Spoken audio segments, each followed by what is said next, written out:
إن الحمد لله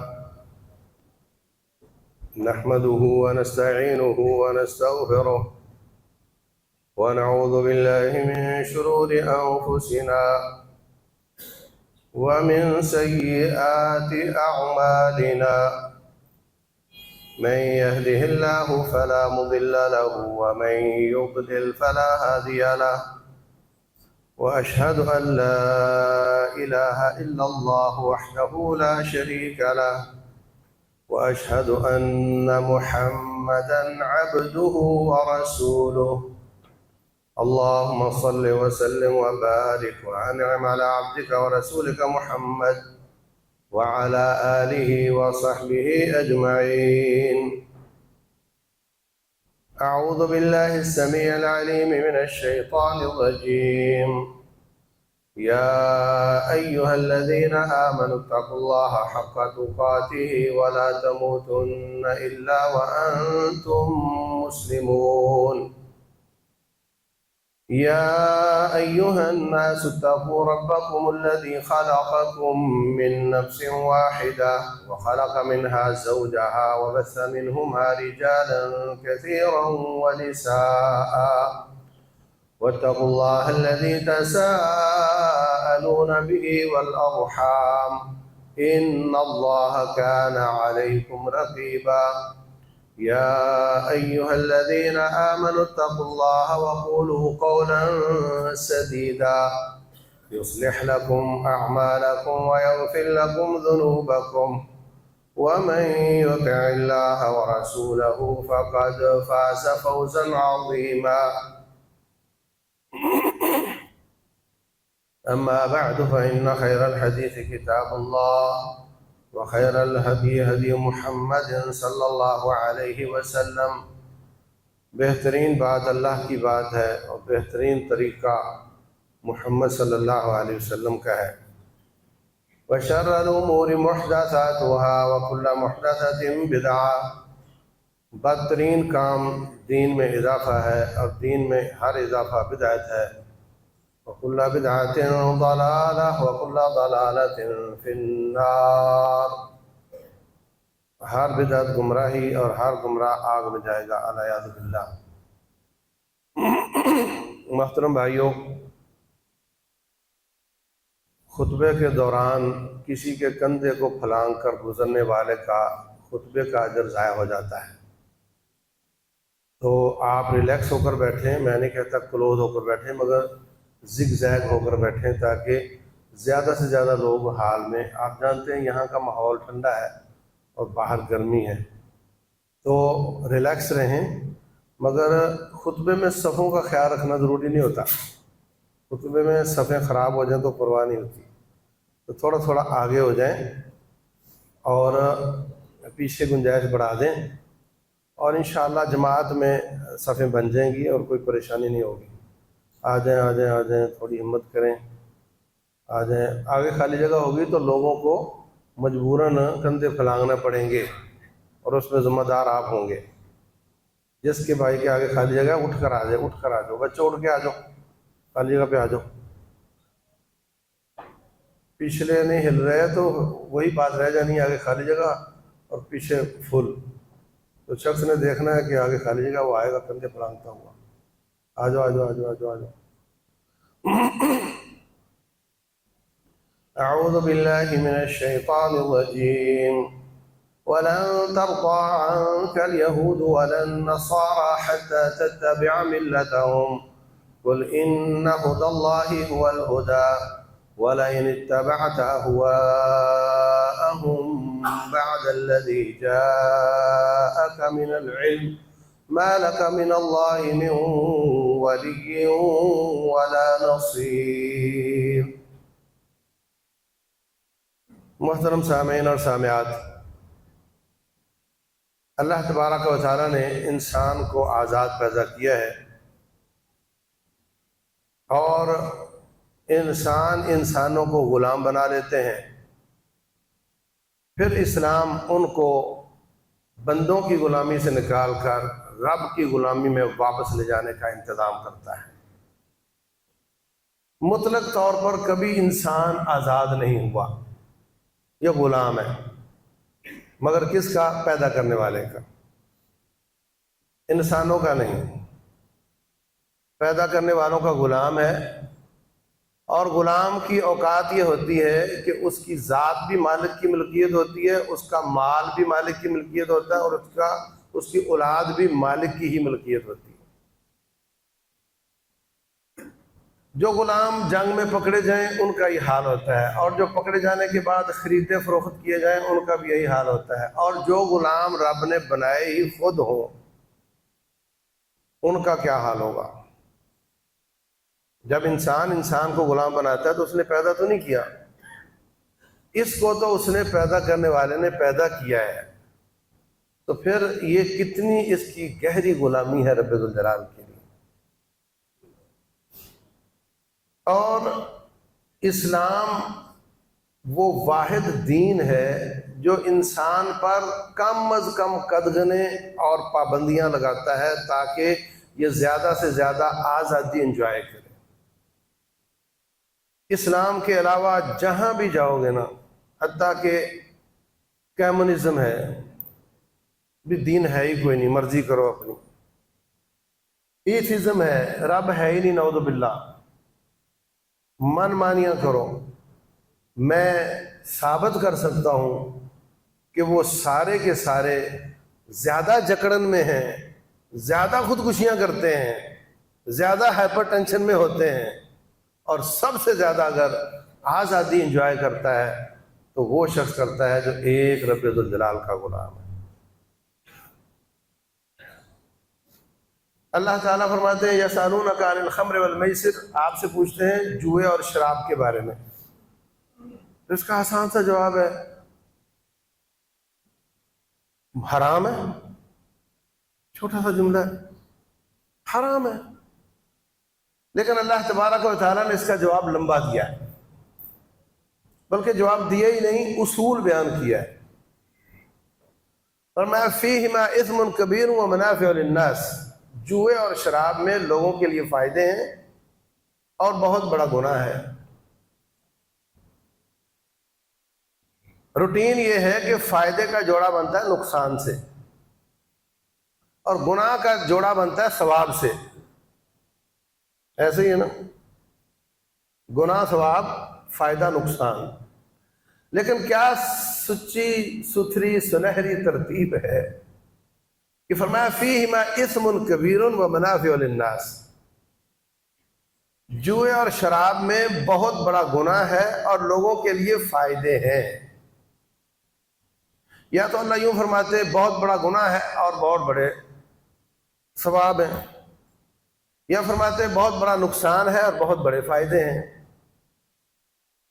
تو بہت بڑا نقصان کی جگہ پر گناہ کا لفظ استعمال کر کے اللہ نے ثابت کر دیا کہ جو بندے جو تیرے نقصان کی چیزیں ہیں اسی کا نام میں نے گناہ رکھا ہوا ہے۔ جو تیرے نقصان کی چیزیں تھیں اسی کا نام میں نے گناہ رکھا ہوا ہے۔ جس کام میں گناہ ہے وہ تیرے لیے نقصان دہ ہے۔ انالیسز کر لو، گھٹنے رگڑتے رہو، ناک رگڑتے رہو، لیبارٹریاں بنا لو، محنت کرو، پیسہ لگا دو، نتیجہ وہی آئے گا جو میں نے کہا۔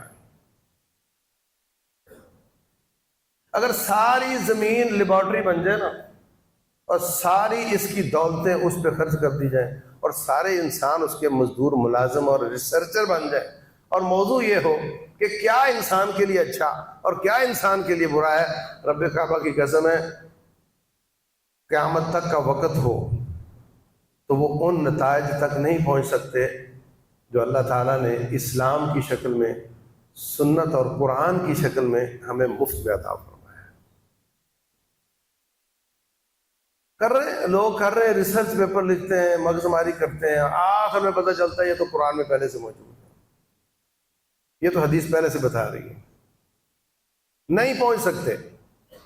جہاں آپ ڈائریکٹ میتھڈ کے ساتھ پہنچے ہوئے ہیں وہاں کفر نہیں پہنچ سکتا، قطعاً نہیں پہنچ سکتا، رب کعبہ کی قسم ہے نہیں پہنچ سکتا۔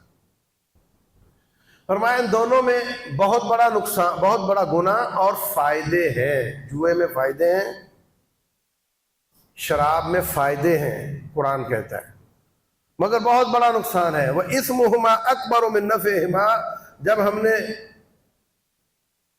تجزیہ کیا، تول کر دیکھا تو نقصان گناہ سے زیادہ نظر آ گیا۔ اس کے بعد یہ نہیں بتایا کہ اب تم شراب پیا کرو یا نہ پیا کرو، جوا کھیلا کرو یا نہ کھیلا کرو۔ عقل مند ہو نا، نفع نقصان کو سمجھتے ہو تو ٹھیک ہے، میں نے تجزیہ کر کے بتا دیا، انالیسس کر کے بتا دیا کہ اس کا نقصان زیادہ ہے، فائدے کم ہے، اور آگے چلو۔ اللہ نے بتایا ہی نہیں کہ حرام ہے کہ حلال ہے اس آیت میں۔ تو یہ قاعدہ ہے پوری شریعت میں، جہاں جو چیز انسان کے نقصان کی تھی وہاں رب نے پابندی لگائی ہے، اور جہاں جہاں نقصان نہیں تھا وہاں پابندی نہیں لگائی۔ رسول اللہ صلی اللہ علیہ وسلم سے لوگوں نے پوچھا کہ عورت امید سے ہو تو اس کے پاس اس کا بچہ دودھ، پچھلا بچہ جو پہلا بچہ ہے وہ دودھ پی رہا ہے ابھی، اور اب وہ امید سے ہے، تو کیا اس کا دودھ چھڑوا دینا چاہیے؟ رسول اللہ صلی اللہ علیہ وسلم فرماتے ہیں، میں نے اڑوس پڑوس کی ثقافتیں جو روم اور ایرانیوں کی ہیں نا، ان پہ نظر ماری، اور وہ اس پر پابندی بھی نہیں لگاتے اور کوئی رزلٹ بھی غلط نہیں آ رہا، اس لیے میں اپنی امت پر پابندی نہیں لگاؤں گا۔ ایک شخص کہتا ہے، آپ نے فرمایا ان اللہ کتب علیکم حجا فحجوا، لوگوں اللہ نے حج فرض کیا، حج کیا کرو۔ ایک شخص کہتا ہے جی لکل عام یا رسول اللہ، ہر سال کرنا ہے کیا؟ بہت تکلیف ہوئی رسول اللہ صلی اللہ علیہ وسلم، چہرہ سرخ ہو گیا۔ پھر جب غصہ ختم ہوا تو فرمایا اگر میں چھوٹی سی ہاں بول دیتا تو بتا کہ تو پوری امت پہ کتنی مصیبت لے کر آتا۔ ہر سال ہر بندے نے حج کرنا ہے۔ دعونی ما ترکتکم، جہاں میں تمہیں چھوڑ دیتا ہوں تم بھی مجھے چھوڑ دیا کرو، مت بولا کرو۔ اور فرمایا اشد الناس جرما یوم القیامہ، قیامت والے دن شدید مجرم وہ شخص ہوگا جس کے سوال کرنے کی وجہ سے میری امت پر ایک پابندی کا اضافہ ہو گیا۔ 3 دن تراویح پڑھائی، چوتھے دن لوگ کھنگورے مارتے رہے، آپ باہر تشریف نہیں لائے۔ فرمایا میں آپ کے کھنگورے سنتا رہا ہوں، بس میں نے سوچا کہ آپ کی ادا اللہ کو پسند آ گئی اور اللہ نے میری امت پر فرض کر دی تو پوری امت پھر یہ پورا نہیں کر پائے گی، اس لیے میں نے اس کی جماعت کروانا چھوڑ دی تاکہ میری امت پر ایک مزید پابندی کا اضافہ نہ ہو۔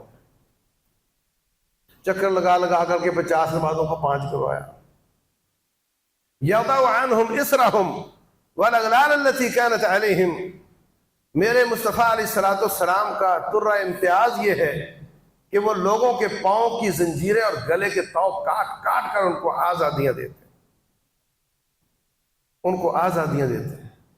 سابقہ امتوں پہ بہت زیادہ پابندیاں تھیں، چمڑے کی قمیصیں پہنتے تھے، جہاں پیشاب لگ گیا کینچی سے کاٹنا پڑتا تھا، دھونے سے پاک نہیں ہوتا تھا۔ نماز کا وقت ہو گیا، گرجے میں ہی جانا ہے اور کہیں نماز نہیں ہو سکتی۔ جہاد کیا، غنیمتیں آئیں، جنگل میں چھوڑ دو، آگ آ کر کے کھا جائے گی، تم استعمال نہیں کر سکتے۔ بہت پابندیاں تھیں۔ رسول اللہ صلی اللہ علیہ وسلم نے وہ پابندیاں ختم کروائیں، اور جو مزید پابندی بڑھانا چاہتا تھا اس پہ غصہ کیا تاکہ میری امت میکسیمم آزادی انجوائے کر سکے۔ اس سے کم پابندیاں ہوتی تو آپ کم فرما دیتے، اس سے کم ہو نہیں سکتی تھی۔ اس لیے اپنے نبی اور اپنے رب پر ایسا اعتماد رکھو کہ انہوں نے جو پابندیاں لگائی ہیں وہ ٹھیک ہی لگائی ہیں، وہ میرے ہی فائدے کے لیے لگائی ہیں، اور اس اعتماد کے ساتھ تقلید کرو، آنکھیں بند کر کے کتاب و سنت پر عمل کرو، اور کوئی ایسی پابندی اس میں نہیں ہے جس کے بغیر گزارا ہو سکتا۔ تو اسلام آزادی چاہتا ہے۔ اگر کوئی شخص اس سے بھی زیادہ آزادی چاہتا ہے تو وہ ہو نہیں سکتی۔ کوئی شخص چوراہے میں کپڑے اتار سکتا ہے؟ کیوں بھائی؟ ہو سکتا ہے وہ ہندو ہو سکتا ہے ایتھسٹ ہو سکتا ہے کمیونسٹ ہو، سوشلسٹ ہو لیکن چوراہے میں کپڑے نہیں اتارے گا. کیوں؟ کہ یہ عقل کے خلاف ہے. عقلا، عقل کا معنی ہوتا ہے باندھنا. وہ جو عرب لوگ سر پہ رسی سی باندھتے ہیں نا، اس کو اقال بولتے ہیں. وہ اونٹ کا گھٹنا باندھنے کے لیے ہوتی تھی. عقل کا معنی باندھنا. اگر آپ عقل مند ہیں تو آپ کو عقل نے باندھ دیا ہے، آپ خلاف عقل کام نہیں کر سکتے.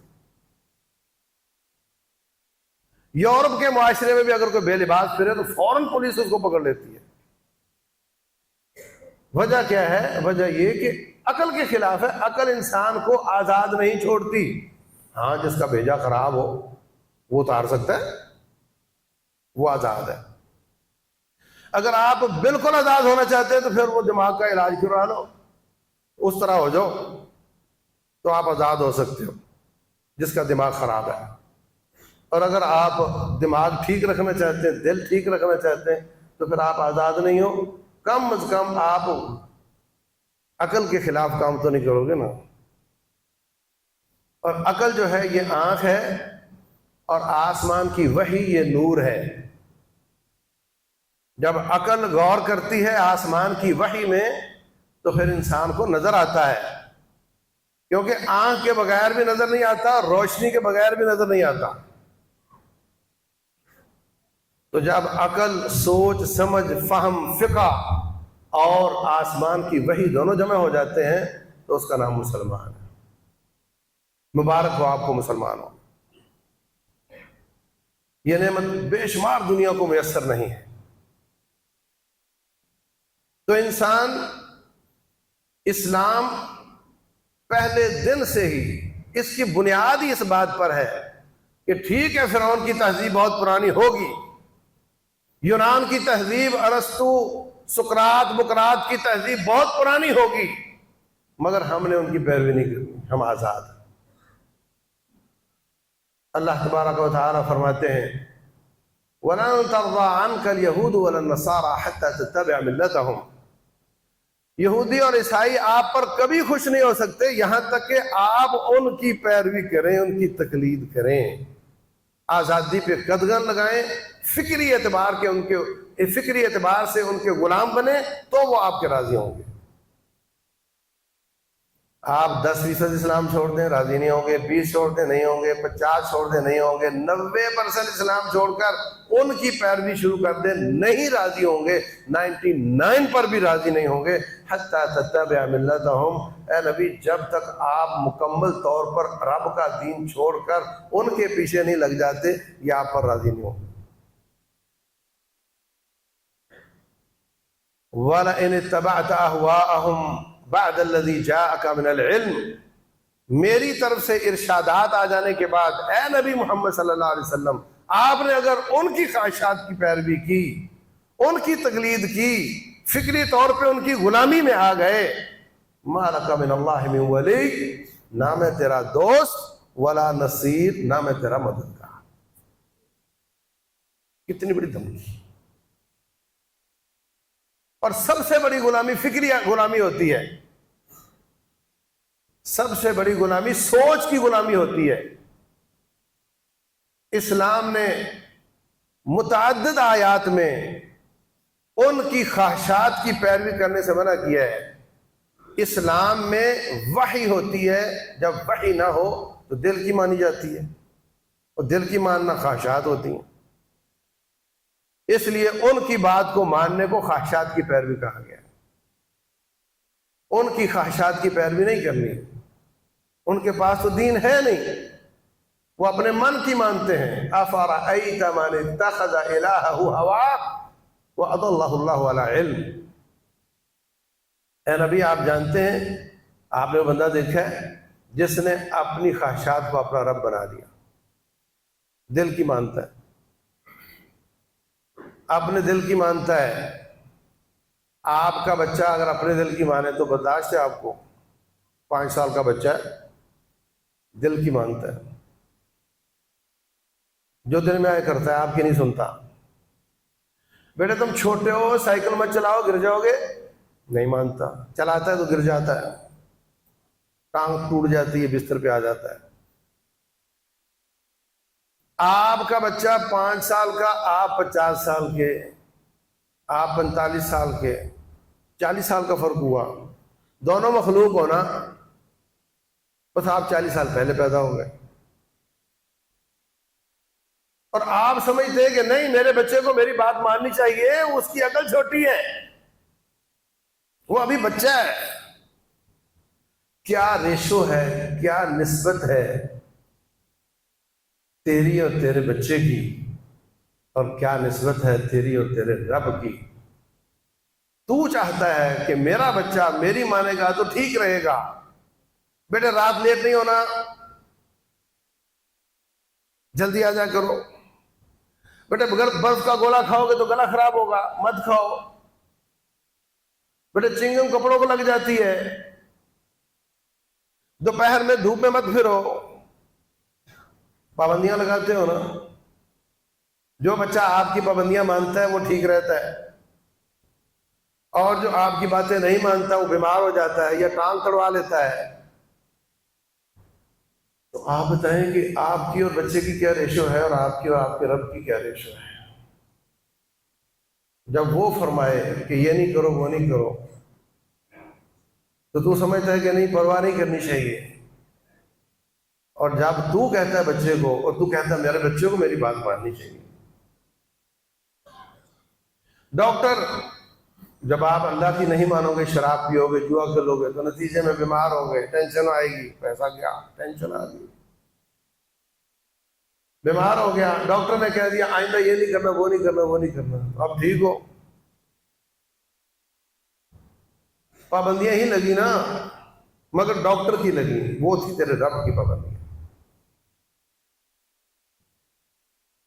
تو میرے عزیز بھائیوں، 100% آزاد تو پاگل ہوتا ہے،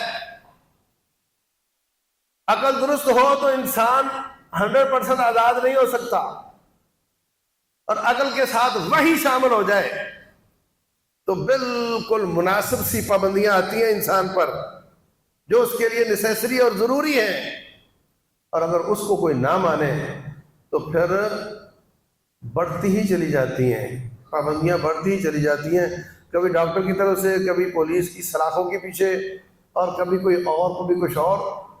اگر کم از کم پابندیاں چاہتے ہیں تو پھر آپ اللہ تعالیٰ کے غلام بن جاؤ، موٹی سی بات۔ تو جو آزادی ہوتی ہے وہ فکری آزادی، سوچ کی آزادی، رسول اللہ صلی اللہ علیہ وسلم فرماتے ہیں خالف الیہود والنصارى، یہود و نصارہ کی مخالفت کیا کرو، بڑھیپے کے بالوں کو رنگ لگایا کرو۔ خالف الیہود والنصارى، جوتی پہن کر نماز پڑھ لیا کرو، وہ نہیں پڑھتے، یہود و نصارہ کی مخالفت کیا کرو۔ وہ عورت کی عزت کا خیال نہیں کرتے، عورت کو بے عزت کرتے ہیں، ماہانہ روٹین آ جائے لم یعاقلوہا ولم یجالسوہا، وہ اس کو ڈربے میں بند کر دیتے ہیں باہر، اور نہ اس کے ساتھ بیٹھتے ہیں، دور سے روٹی پھینکتے ہیں، یہ لے کھا لیں، اس کو منحوس سمجھتے ہیں۔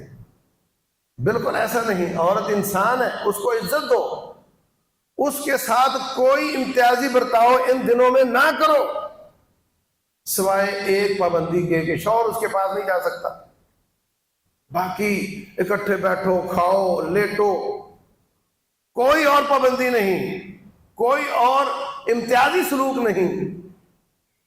تو نبی صلی اللہ علیہ وسلم نے جب یہ فرمایا تو صحابہ کرام سن کر گئے، محلے میں کچھ یہودی آپس میں باتیں کر رہے تھے، کہنے لگے یار یہ نبی کیا ہے، ہماری ایک ایک بات کی مخالفت کرتا ہے، بڑے جل کوڑ رہے تھے۔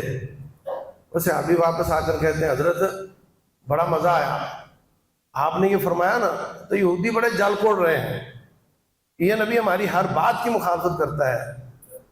تو اگر ہم وہ جو ایک پابندی آپ نے بتائی ہے وہ بھی نہ کرے تاکہ ان کو زیادہ مسالہ لگے اور یہ زیادہ جلیں، تو رسول اللہ صلی اللہ علیہ وسلم کا چہرہ سرخ ہو گیا غصے کے ساتھ، فرمایا ہم ان کی ضد میں مخالفت نہیں کر رہے، ہم آسمان کی وحی کی پیروی کر رہے ہیں۔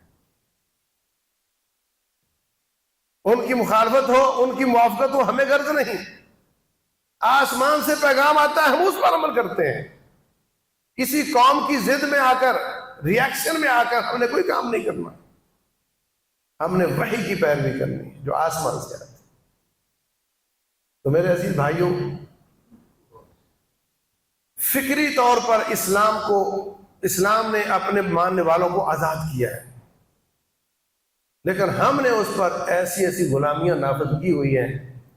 اپنے اور اپنے نبی محمد صلی اللہ علیہ وسلم کے بیچ میں ایسے فلٹر لگائے ہوئے ہیں کہ جناب ہم تک اسلام پہنچتے پہنچتے اس کی شکل ہی اور ہو جاتی. جتنے فرقوں کے نام ہیں وہ شخصیات کے نام پر ہیں، اور وہ سارے فلٹر ہیں جو لوگوں نے لگائے ہوئے. یہ مالکی ہے، کیا مطلب؟ جو اسلام امام مالک کی چھلنی سے چھن کے آئے گا وہ مانوں گا، جو شافعی کی چھلنی سے چھن کے آتا میں نہیں مانتا. یہ حنفی ہے، جو اسلام ابو حنیفہ رحمہ اللہ کی چھنی سے چھن کے آئے گا وہ میں مانوں گا، جو شافعی کی چھنی سے آتا وہ میں نہیں مانتا. یہ فکری غلامی ہے، اسلام اس کا قائل نہیں ہے. اصل وحی ہے آسمان سے آنے والی. اللہ اس کے رسول کی بات کی مخالفت اگر ابو بکر صدیق کریں، عمر بن خطاب کریں، علی بن ابی طالب کریں، ابو حنیفہ مالک شافعی کریں، ہم اس کی پیروی نہیں کریں گے، ہم وحی کو پریفرنس دیں گے. یہ فکری آزادی ہے جو اسلام نے دی ہے. یہ فرقہ واریت کا علاج ہے، اس سے کوئی فرقہ نہیں رہ جاتا. تمام ائمہ کرام، تمام محدثین کرام، تمام اولیاء کرام بہت ہی نیک پاک، بڑی عزت و احترام کے لائق ہیں، ان کو ان کا حق دینا چاہیے، مگر ان میں نبی کوئی بھی نہیں ہے. امام مالک رحمہ اللہ جب عوام کی طرف منہ کر کے درس دیتے مسجد نبوی میں تو ان کو سیدھے ہاتھ کی طرف بالکل پہلی صف کے سامنے حجرہ عائشہ کا دروازہ تھا رضی اللہ عنہ، جہاں نبی صلی اللہ علیہ وسلم کی قبر مبارک ہے. فرماتے ہیں لوگوں سنو، کل یؤخذ منہ ویرد علیہ الا صاحب ھذا القبر.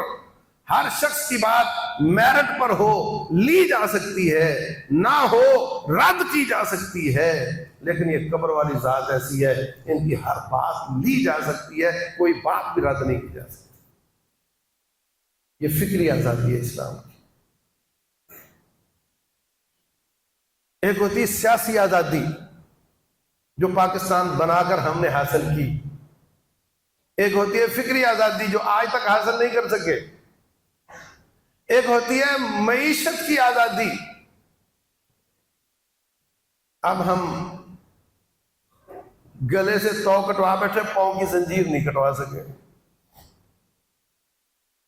ہندوؤں سے آزاد ہوئے، گلے کا توق اتر گیا، پر IMF کا کڑا گٹے پہ پڑا ہوا ہے، وہ ہمیں جانے نہیں دیتا،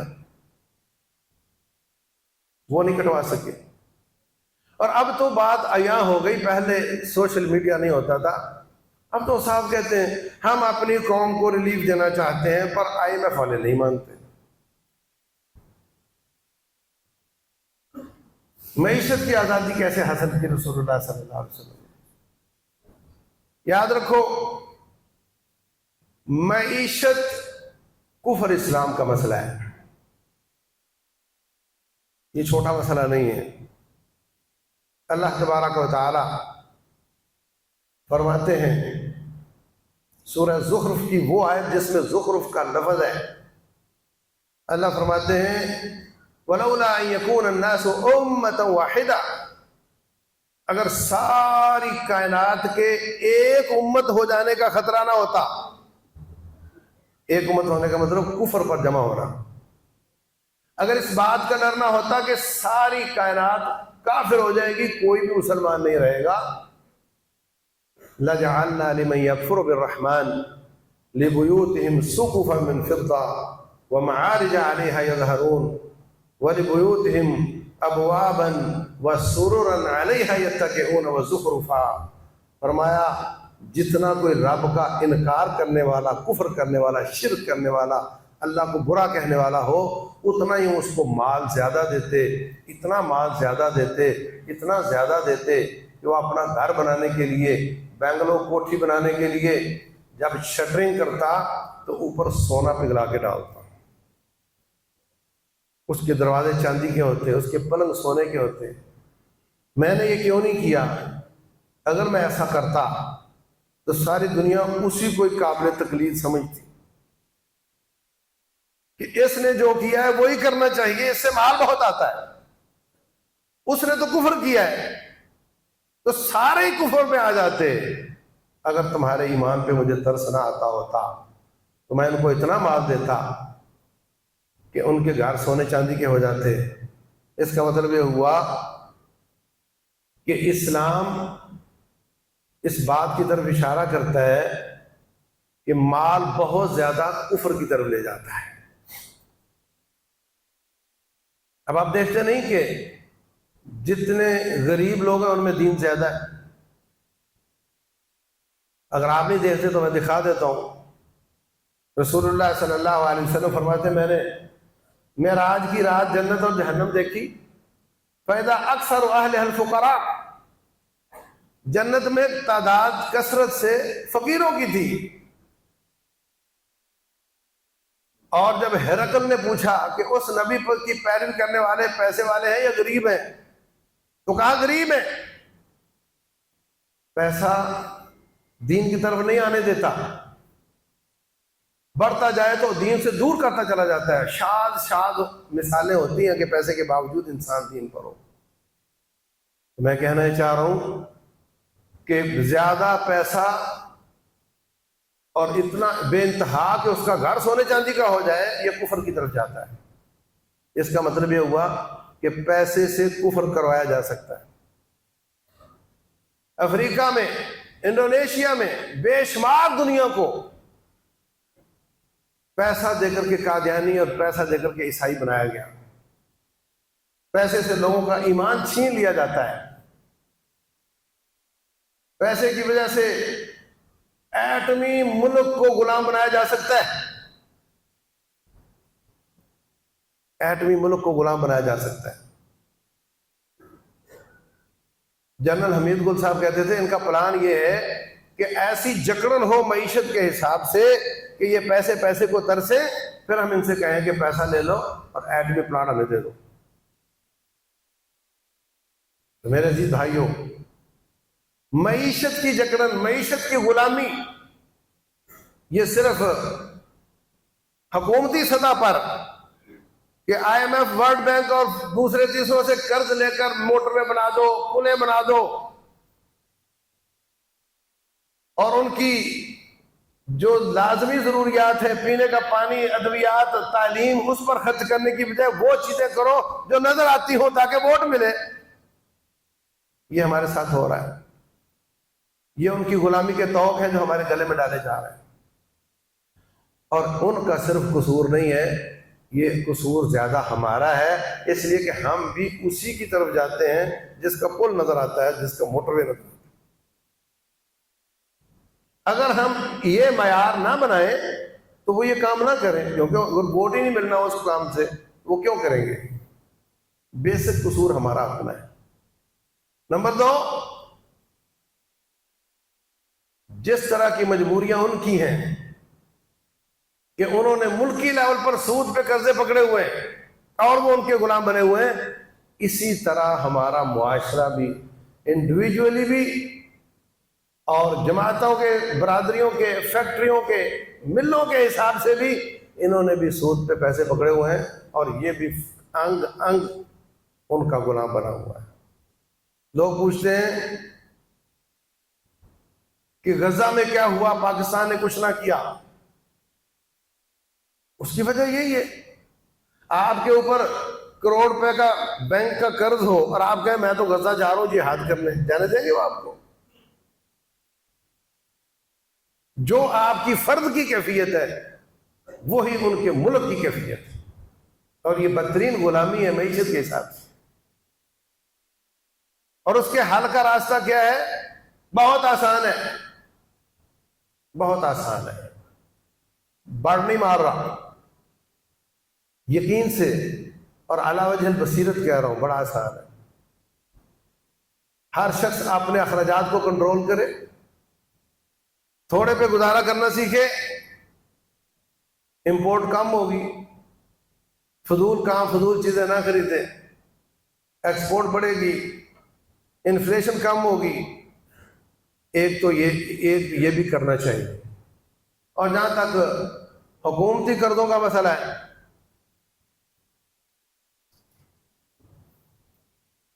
بھٹو کے زمانے میں کئی فیکٹریاں اور کئی بینک نیشنلائز کر لیے گئے تھے، یاد ہے؟ حکومت نے قبضہ کر لیا۔ اس وقت ہر بینک کو ہر آنے والی رقم پر بٹا لگانے کی اجازت ہے۔ اگر آپ 2000 روپے کسی وجہ سے بینک میں جمع کرواتے ہیں، وہ اس کو بٹا لگا کے اپنی ریزرو کی ریشو کے ساتھ ضرب لگا کر اس کو 2 کو 10 بنا لیتے ہیں، 2 کو 15 بنا لیتے ہیں، 2 کو 8 بنا لیتے ہیں۔ اب 2 اگلے دن آپ نے واپس لے لیا، انہوں نے 2 کو 10 بنایا تھا، آپ نے اپنے 2000 واپس لے لیے، تو انہوں نے تو 10 لکھا ہوا ہے، آپ کے 2 واپس گئے، 8000 روپیہ ڈیجٹس کی شکل میں ان کے اکاؤنٹ میں لکھا ہوا ہے کہ ہم 8000 کے مالک ہیں۔ 10 منٹ کے لیے 2000 آپ نے دیے، پھر واپس لے لیے، آپ نے ان کو 8000 روپیہ دے دیا۔ یہ بات کوئی جھٹلا نہیں سکتا، یہ انٹرنیشنل بینکنگ کے قانون کا حصہ ہے، اور میں اس پر ریفرنس دے سکتا ہوں آپ کو۔ اس کو فریکشنل ریزروز کہتے ہیں۔ ہم دیکھتے نہیں ہر بینک ایسے جا رہا ہے جناب، ایسے جا رہا ہے، کوئی کاروبار اتنا ترقی کر رہا ہے؟ یاد رکھو، بات لمبی ہو جانی ہے۔ مارکیٹ کی 3 شکلیں ہوتی ہیں، ایک منی مارکیٹ پیسے سے پیسہ، ایک کموڈیٹی مارکیٹ پیسے سے سامان، اور ایک بارٹر سسٹم سامان سے سامان۔ اگر میں 10 کروڑ روپے کے ڈالر خریدوں تو کتنے مزدور کام کریں گے؟ اور اگر 10 کروڑ روپے کے میں اجناس خریدوں تو کتنے غریب کا فائدہ ہوگا؟ اس وجہ سے اسلام نے پیسے سے پیسے کی تجارت پر نفع لینے کو سود قرار دیا ہے۔ مطلب یہ کہ منی مارکیٹ کو ڈسکرج کرو، کمیونٹی اور بارٹر کو انکرج کرو، تو آپ کی جو لوگوں کی نوکریاں بھی نکلیں گی، مزدوریاں بھی نکلیں گی، جاب نکلیں گی، اور آپ کا بہت زیادہ مسئلہ حل ہو جائے گا۔ اور وہ پیسہ جو آپ نے خواہ اجازت دے رکھی ہے کہ 2000 کو 10 بنا لو، باقی سارا نہ حکومت لے، صرف اتنا واپس لے لے۔ پاکستان کا تقریباً 60% قرضہ وہ انٹرنل بینکوں کا ہے، وہ ادا ہو جاتا ہے، اور پیچھے بہت تھوڑا رہ جاتا ہے، اور اس کی وجہ سے آپ بہت سکھ کا سانس لے سکتے ہیں۔ یہ سب ممکن ہے، مگر ہر طرف کس کس کے مفادات ہیں، کون کون فیصلہ، یعنی ایک ہوتی مجبوری باہر والوں کی، ایک اپنی ذاتی مفادات کی مجبوریاں ہیں، جس وجہ سے اس طرح کے کام نہیں ہو سکتے۔ تو جب تک ہماری فکری آزادی نہیں، ہم آزاد نہیں۔ جب تک ہماری معیشت کی آزادی نہیں، ہم آزاد نہیں۔ جب تک ہماری سیاسی آزادی نہیں، ہم آزاد نہیں۔ ابھی بات آ رہی ہے جناب کہ سسٹم کولیپس کر گیا۔ اسلام میں خلیفۃ المسلمین مکمل اختیارات کا مالک ہوتا ہے۔ عمر بن خطاب رضی اللہ عنہ نے ایک خط لکھا، خالد بن ولید چیف آف آرمی سٹاف سے نیچے ایک عام سپاہی کے طور پہ لڑے گا۔ خط گیا، انہوں نے جناب عام سپاہی کی طرح لڑنا شروع کر دیا۔ جہاں تک جیوری کا مسئلہ ہے، جس کو چاہیں جب چاہیں جج بنا دیں، جس کیس کا جب چاہیں اس کو ہٹا دیں، مکمل اختیار اس کے پاس ہوتے تھے۔ اب ہمارے لوگ چاہتے ہیں کہ ڈیموکریسی میں خلافت کے مزے لیں. جو عدالتیں تھیں ان کا بھی میجر آپریشن ہو گیا اور سیاست کا بھی میجر آپریشن ہو گیا. اور فوج تو پہلے اپنی ہے. میں مذاق بھی نہیں کر رہا اور میں اس کو برا بھی نہیں کہہ رہا. میں کہتا ہوں کہ ڈیموکریسی میں خلافت کے مزے اڑانے کی بجائے اور لوگوں کے اعتراض سامنے آتے ہیں، آپ یہ کیوں نہیں اعلان کر دیتے کہ آج کے بعد اسلام کے مطابق خلافت کا نظام ہوگا اور سارے اختیار میرے پاس ہوں گے، سارے مسئلے اللہ تعالیٰ حل کر دیتا ہے. لیکن پھر آ جاتی ہے وہ کہتے ہیں جی جمہوریت بحال کرو، اس کے لیے پھر طاقت چاہیے. تو میرے عزیز بھائیوں، معیشت کی غلامی، سوچ کی غلامی، سیاست کی غلامی، نظام ان کا نہیں اپنا ہونا چاہیے.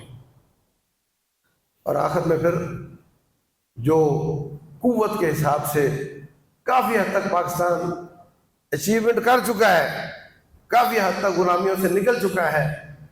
اللہ تبارک و تعالیٰ مزید توفیق عطا فرمائے. جب ان سب اعتبارات سے آپ آزاد ہوں گے تو پھر آپ آزاد ہوں گے. اور یہاں پھر آپ کو سوچنا چاہیے کہ رسول اللہ صلی اللہ علیہ وسلم نے کیسے صرف 20 سالوں میں اللہ کے فضل سے زیرو سے کام شروع کر کے، پیٹ پر پتھر باندھنے کے زمانے سے کام شروع کر کے 20 سال میں یہ ساری قسم کی آزادیاں حاصل کی اور پورے علاقے میں اسلام کو غالب کر کے دکھایا. ہماری تو کتنے سال عمر ہو گئی پاکستان کی، ابھی تک ہم نے حاصل کر سکے. اور ہم نے زیرو سے شروع بھی نہیں کیا،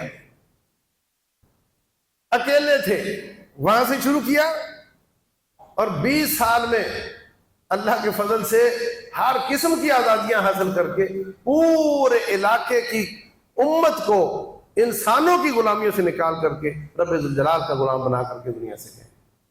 وَالَّذِي أَرْسَلَ رَسُولَهُ بِالْهُدَىٰ وَدِينِ الْحَقِّ، اللہ نے آپ کو بھیجا سچا دین دے کر، لِيُظْهِرَهُ عَلَى الدِّينِ كُلِّهِ، تاکہ اس کو سارے دینوں پہ غالب کر دے. وَلَوْ كَرِهَ الْمُشْرِكُونَ، اگرچہ یہ بات کافروں کو اچھی نہیں لگتی. تو جو ہمارے کرنے کے کام ہیں، ہم اپنے آپ کو فکری طور پہ آزاد کریں اور آنکھیں بند کر کے ثابت شدہ قرآن اور سنت پر عمل کرنے کا عزم کریں. اور یہ جو فلٹر لگے ہوئے ہیں ان کو ختم کریں. نمبر 2، معیشت کے اعتبار سے سادگی اور قناعت کی طرف آئیں. ہم کنزمپشن کرتے ہیں تو امپورٹ بڑھتی ہے. پیسہ زیادہ آنے کا مطلب یہ نہیں کہ آپ منمانیاں کرو، یہ رب کا مال ہے، اس سے آخرت کو خریدو، دنیا کو سادہ رکھو. اور سیاسی اعتبار سے ایسے شخص کی طرف جاؤ، ایسے شخص کو ووٹ دو جو ملک پر دشمن کی پابندیاں اور دشمن کی معیشت کے بوجھ نہ بڑھاتا ہو، بلکہ وہ کچھ کام کر کے دکھانا چاہتا ہو، اسلام کو غالب کرنے کا عزم رکھتا ہو. اور یہ سب اعتبارات سے ہم ہر فرد اپنا اپنا کام کرے گا تو اللہ تعالیٰ وہ دن بھی لے آئے گا کہ اللہ ایسی حکومت عطا کر دے جو اس بات کو سمجھے، تو پھر اس دن کا سورج آزادی کا سورج ہوگا. اللہ تبارک و تعالیٰ ہم سب کو جو میں نے عرض کیا عمل کی توفیق دے. رب الجلال قبول فرمائے. ہمیں بھی، عوام کو بھی، فوج کو بھی، عوام کو بھی، حکمرانوں کو بھی، سب کو ایک اسلام پر عمل کرنے کی توفیق دے. واللہ اعلم وصلی اللہ علیہ وسلم وبارک علی نبینا محمد. ان الحمد للہ نحمده ونستعینه ونستغفره ونعوذ باللہ من شرور انفسنا ومن سیئات اعمالنا. من يهده الله فلا مضل له ومن يضلل فلا هادي له. واشهد ان لا اله الا الله وحده لا شريك له واشهد ان محمدا عبده ورسوله. اللهم صل وسلم وبارك وانعم على عبدك ورسولك محمد وعلى آله وصحبه أجمعين. اللهم فرج هم المهمومين واقض الدين عن المدينين واحمي حوزة الإسلام يا رب العالمين. اللهم انصر الإسلام والمسلمين. اللهم أذل الشرك والمشركين. اللهم اشف مرضنا ومرضى المسلمين. أذهب الباس رب الناس واشف أنت الشافي لا شفاء إلا شفاؤك شفاء لا يغادر سقما.